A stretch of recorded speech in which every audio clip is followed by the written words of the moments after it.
Planting the seed, the first stage in our growth journey. No matter how great the tree or beautiful the flower, it all starts as an unassuming seed. For that seed to start its journey towards its ultimate destiny, it first must be buried. It must surrender to the darkness that it's experiencing and trust that it is happening for a reason. During this phase of growth, the priority becomes rooting, digging in and grounding ourselves in purpose and firmly establishing our place in the earth. We must trust that the crack in the soil will come and that the light will guide us further. Yeah, I've experienced a lot of pain and a lot of suffering. I've been anxious, I've been depressed, I've been suicidal. I was actually first suicidal when I was 7 years old. And I've seen, poverty, I've seen wealth, I've, you know, really seen that no amount of money actually changes how you feel on the inside. And, I've had nothing, I've had everything, and, everything in between. And I realized that pretty much how I lived my reality was a complete farce. It was a complete lie.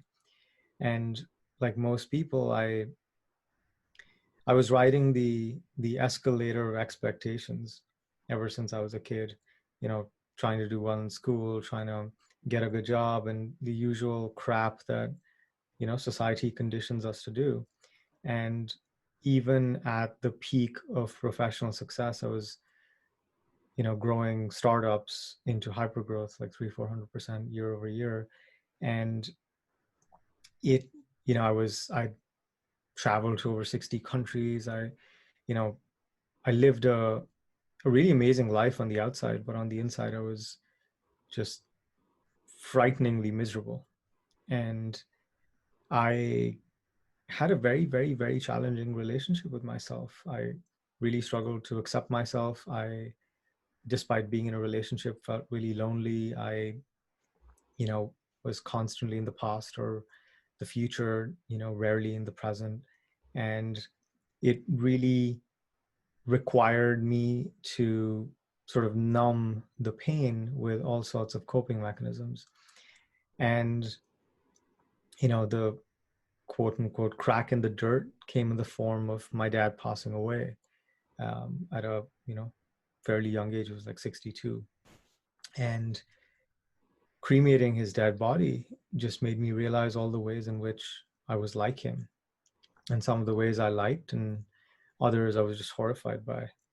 And so that process basically, at the time I was dating someone who's a therapist, and she started introducing these ideas of, like, how our childhood experiences shape our adult experience, and all these patterns that repeat themselves.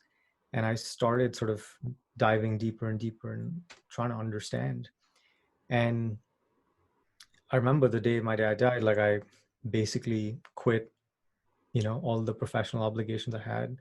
I Over the next few months, I ended the relationship I was in, walked away from several social circles, and basically went into monk mode, just really trying to understand myself and trying to really understand the core of who I am as a being. Because what I realized was that my dad died because he didn't love himself enough, because he was too disconnected from himself. And he worked his ass off trying to essentially buy safety with wealth and buy safety with accomplishments and success.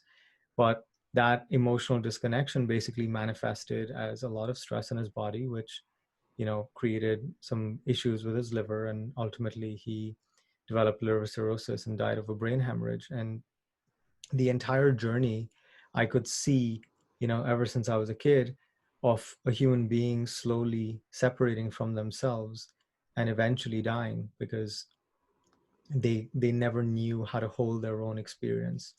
And so I just swore that I would spend the rest of my life making sure that as many people as I could touch would sort of avoid that fate.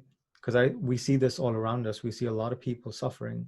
Mm-hmm. And I believe that all of this suffering is self-created, and all of this suffering is optional.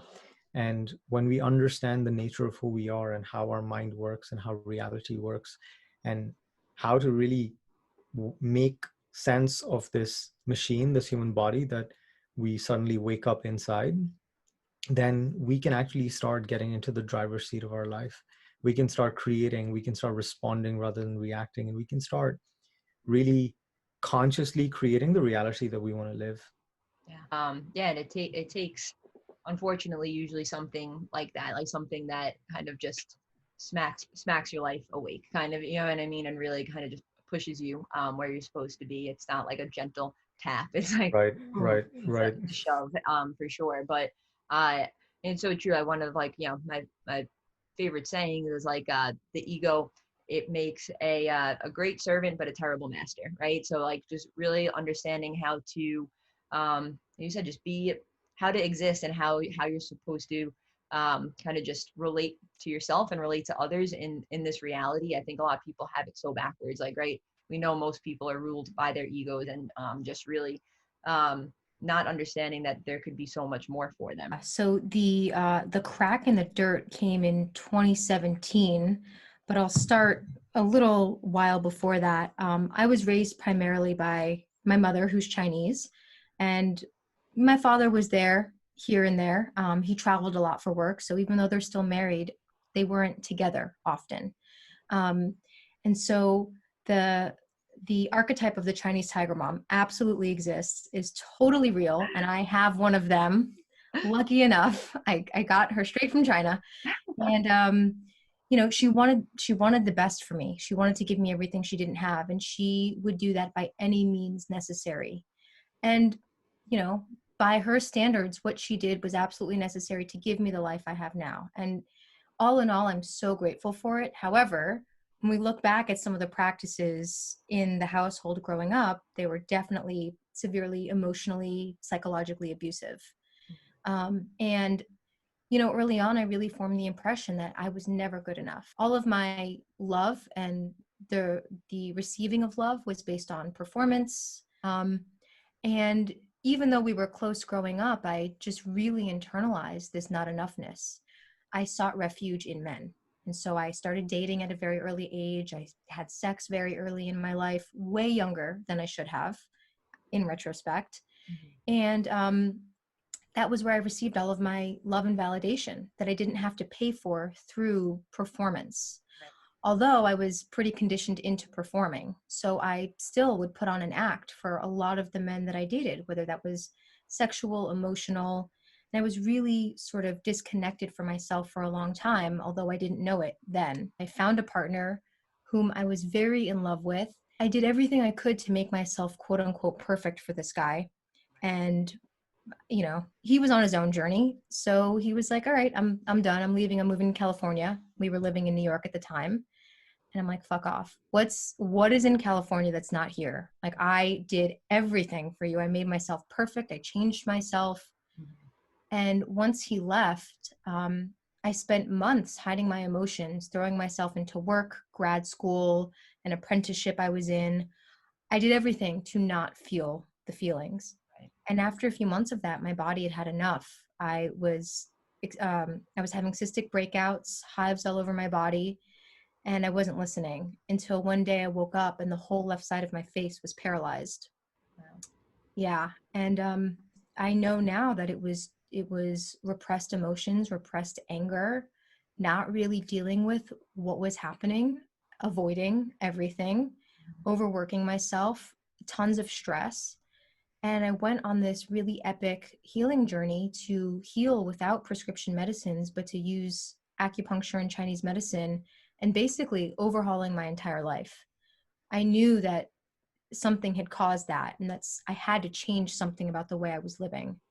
And so that really catapulted me into my wellness journey and into inquiring, like, okay, what is it about my lifestyle, thoughts, and beliefs that led me here that I may want to reconsider? And that was how I started coaching. That was how I started all the work I'm doing now. And, you know, I wouldn't wish it upon anyone, but I certainly wouldn't take it back.